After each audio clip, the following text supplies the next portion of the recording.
देखा कितना क्रिस्पी। और क्रिस्पी नहीं है, साथ साथ हेल्दी भी बनाएंगे हम इसको।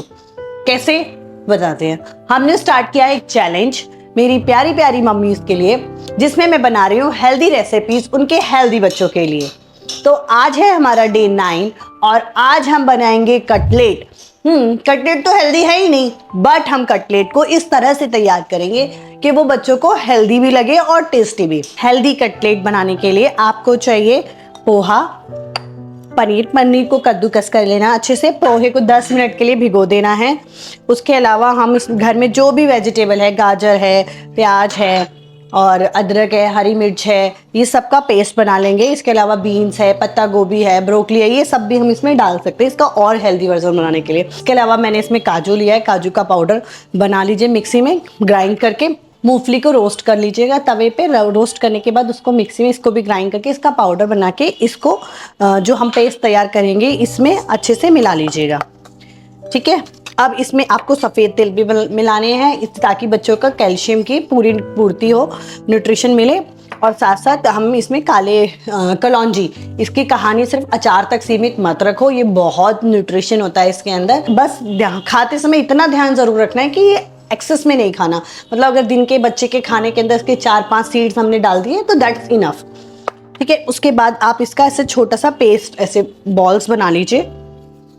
अगर बॉल्स बनानी है बॉल्स बना सकते हैं इस तरह से, इसको ऐसे बना लीजिएगा। बनाने के बाद अब बात आती है फ्राई की। फ्राई में हमें ध्यान रखना है, जब भी हम कोई चीज़ फ्राई करते हैं तो सबसे पहले तो हमें उसको फ्राई करने के लिए घी का यूज़ करना चाहिए, क्योंकि जब भी आप रिफाइन यूज़ करते हो तो वो जब हाई हो जाती है, मतलब हीट करने लगता है, तो रिफाइंड्स ऐसे केमिकल छोड़ने लगता है उस ऑयल में जो हमारी बॉडी के लिए बिल्कुल भी सेफ़ नहीं है। तो बच्चों के लिए जब भी कोशिश करते हो आप, कुछ भी तल रहा है, कुछ चीज़ें कभी कभी मन भी करता है, जैसे कि आज छुट्टी हो गई, आज 4 सितंबर का डे, आज छुट्टी हो गई, तो बच्चों का मन था कि मम्मी कुछ क्रिस्पी सा खिलाना है, तो उसके लिए आपको तलना है। तो आपके पास बेस्ट ऑप्शन होता है कि आप उसको घी में तलें। घी इकलौता एक ऐसा ऑयल है, जब उसको कितनी भी हाई टेम्परेचर पे हम गर्म करते हैं ना, वो ख़राब नहीं होता, वो किसी तरह का केमिकल प्रोड्यूस नहीं करता। तो ये बिल्कुल सेफ़ है। जब बच्चों को तले हुए कुछ खाना है तो आप घी का यूज़ कर सकते हो। दूसरा ऑप्शन आपके पास होता है सरसों का तेल, बट रिफाइंड या कोई और भी तेल को हम हाई हीट नहीं कर सकते। ऑलिव ऑयल, इन हीट्स को हम हाई पे नहीं कर सकते। और दूसरा, जब आप ऐसे फ्राई कर रहे हैं, तल रहे हैं, तो उसको हमेशा आप उसको लो फ्लेम पे ही करें, ताकि हमारा जो घी है वो ख़राब ना हो, जो भी ऑयल हम यूज़ कर रहे हैं वो ख़राब ना हो। सो मम्मियों, आप चाहें तो इसको एयर फ्रायर में भी कर सकते हो। आज मेरा एयर फ्रायर वर्क नहीं कर रहा था तो मैंने इसको फ्राई कर लिया। अगर वेट लॉस कर रहे हो तो उस टाइम पे इसको आपको बिल्कुल भी फ्राई करके नहीं खाना है, फिर आप इसको एयर फ्रायर में करके खा सकते हो, या फिर जैसे हमने कल अप्पे बनाया था वैसे कर सकते हो। ऐसे आप इसको बना सकते हो। तवे पे भी बना सकते हैं हम इसको घी नहीं खिलाना बच्चों को, तो आप ऐसा भी कर सकते हो कि आप इसको तवे पे बना लो। थोड़ा टाइम लगेगा बट बिल्कुल बन जाएगा। तो आप सी तो हॉट, देखा कितना क्रिस्पी बना है। अब टाइम है मेरी प्यारी प्यारी मम्मियों के बोनस टिप का। तो मैंने बनाया ये हेयर, क्योंकि एज हम सब जानते हैं कि हम सारी मम्मियों ने आजकल एक चलते हुए ट्रेंड की वजह से किसी ने स्मूथनिंग, रिबॉन्डिंग, केराटिन करा के अपने बालों को बुरी तरह से ख़राब कर लिया है। और यही मैंने कर लिया। तब जब तक मैं कराती रही, जब तक मुझे पता था कि ये ठीक है, अच्छा लगता है, क्योंकि बाल ही इतने अच्छे हो जाते हैं जब हम वो ट्रीटमेंट्स करा के आते हैं। बट उसके बाद क्या होता है कि जब आप ट्रीटमेंट्स कराते रहते हो, लॉन्ग टाइम तक कराते रहते हो, तो आपके बाल बिल्कुल ड्राई हो जाते हैं। एक समय आ गया था कि मेरे बालों की इतनी सी पोनी बनती थी, लाइक 1 फिंगर की, और मैं एकदम शॉक। तब मैंने पढ़ा और जाना कि जो मैं ट्रीटमेंट्स करा रही हूँ उससे मेरे बाल बुरी तरह से डैमेज और ब्रेकेज और ये सब चीज़ें हो जाती हैं। तो अब मैंने चाहा कि कैसे ना कैसे मुझे फिर से मेरे नेचुरल हेयर वापस चाहिए, और उसके लिए मुझे मेहनत करनी होगी।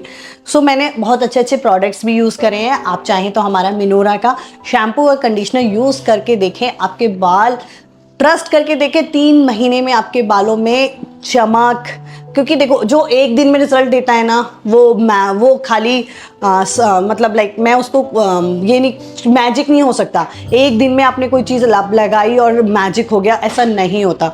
इस बालों को अच्छा करने के लिए मैं लास्ट 1 साल से मेहनत कर रही हूँ कि मेरे बाल हैवी हो, मेरे बालों में शाइन आए, जो ब्रेकेज था वो ख़त्म हो, ड्राइनेस ख़त्म हो।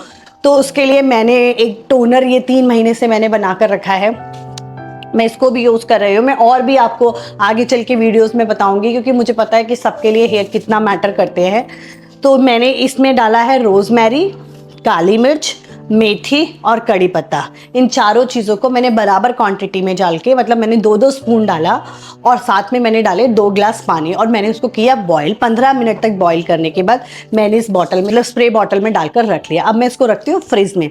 ये मेरा 4 से 5 दिन आराम से चल जाता है। और मैं इसको दिन में एटलीस्ट कोशिश करना है हमें 3 बार हम अपने बालों में इस तरह से, जहाँ से भी आपको लगता है कि आपके बालों को हैवी करना है, आप वहाँ पे इसको स्प्रे कर सकते हैं। मैं इसको दिन में 2 या 3 बार कोशिश करती हूँ, 3 बार करना है, पर मैं कोशिश, मेरा 3 बार नहीं हो पाता, पर हाँ मैं 2 बार पूरा रहता है कि सुबह उठते ही मुझे इसको लगाना है और रात को सोने से पहले मुझे इसे लगाना है। सो इसका बहुत अच्छा रिजल्ट लगेगा आपको, बालों में शाइन भी दिखेगी, न्यू ग्रोथ भी आने लग जाएगी कुछ टाइम पर कंसिस्टेंसी इज अ की। तो आप करो, रेगुलर करो और रिजल्ट मिलेगा। मैं और भी हेयर टिप्स बताऊंगी और भी वेट लॉस टिप्स बनाऊंगी। आई होप आपको मेरी वीडियोस अच्छी लग रही हो। अगर अच्छी लग रही हो तो मेरे चैनल को सब्सक्राइब करना, अपने फ्रेंड्स के साथ शेयर करना। मैं फिर मिलूंगी प्यारी प्यारी मम्मीज के साथ। Bye bye.